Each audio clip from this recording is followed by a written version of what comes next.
ဒီကောင်းတဲ့စိတ်ကလေးဖြစ်အောင်လုပ်တာချမ်းသာတဲ့စိတ်ကလေးဖြစ်အောင်လုပ်တာကြည်လင်တဲ့စိတ်ကလေးဖြစ်အောင်လုပ်တာလွယ်ကူတဲ့အလုပ်မဟုတ်ဘဝမှာ तू ကတန်ဖိုးအကြီးဆုံးအရာဖြစ်တဲ့အတွက်ကြောင့်သူ့ဖြစ်အောင်လုပ်ရတာလည်းပဲအခက်အခဲဆုံးဆိုတာတဘာဝကြတယ်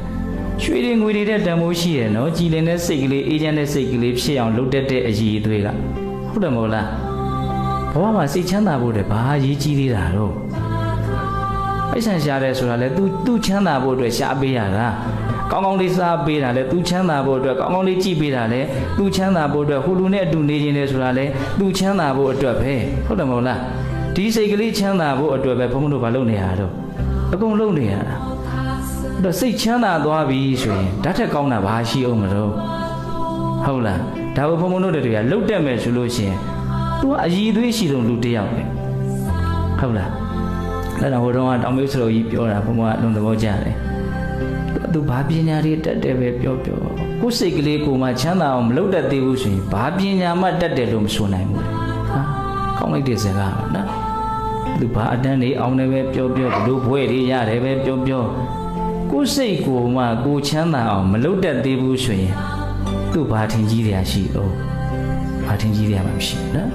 ဒါကြောင့်တရားအထုတ်တယ်ဆိုတာလူရင်းပြောရရင်ကိုယ်စိတ်ကိုချမ်းသာအောင်ထားတတ်ဖို့အတွက်ဘုံဘုံတို့လေ့ကျင့်တာနီးမှလမ်းမှကြိုးစားတာဒါစိတ်တွေမချမ်းသာသေးဘူးစိတ်တွေပူးနေတယ်ဆိုရင်အဲ့ဒါကိုမကျွမ်းကျင်သေးဘူးငါမဟုတ်သေးဘူးငါလိုသေးတယ်ငါလောက်ရအောင်မဲလို့ဘုံဘုံတို့အဲ့လိုတွေးဖို့မလိုဘူးလားလိုတယ်နော်တော့ဒီနေရာမှာဒီတုတ်တန်လေးတွေကိုဘယ်လိုရည်ရွယ်ချက်နဲ့ဘုံဘုံကဒီစကားတွေကိုပြောနေတာတော့ဆိုတော့ယုံကြည်မှုတရားတွေကိုမြင့်တင်ဖို့လိုမယ်ကြိုးစားအထုမှုဝိရိယတရားတွေကိုမြင့်တင်ဖို့လိုမယ်ကိုလူချင်းတဲ့အရာကအကောင်းဆုံးတန်ဖိုးအရှိဆုံးအရာဖြစ်တဲ့အတွက်ကြောင့်တော်ယုံတန်ယုံလောက်နဲ့တော့မရနိုင်ဘူးဆိုတဲ့အမြင်မှန်ကလေးနဲ့ဘုံဘုံတို့ရဲ့ဒီမြင်မာတဲ့သဘာဝတွေကိုဘာလို့ဖို့လို့မလို့မြင့်တင်ဖို့လိုမယ်ပေါ့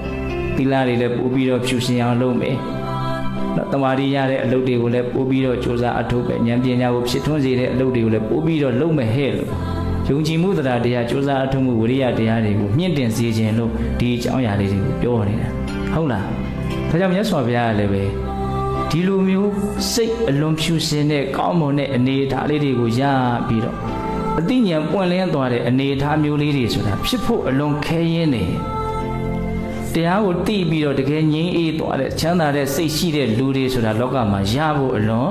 ခဲယဉ်းနေအဲ့လိုဟောတာ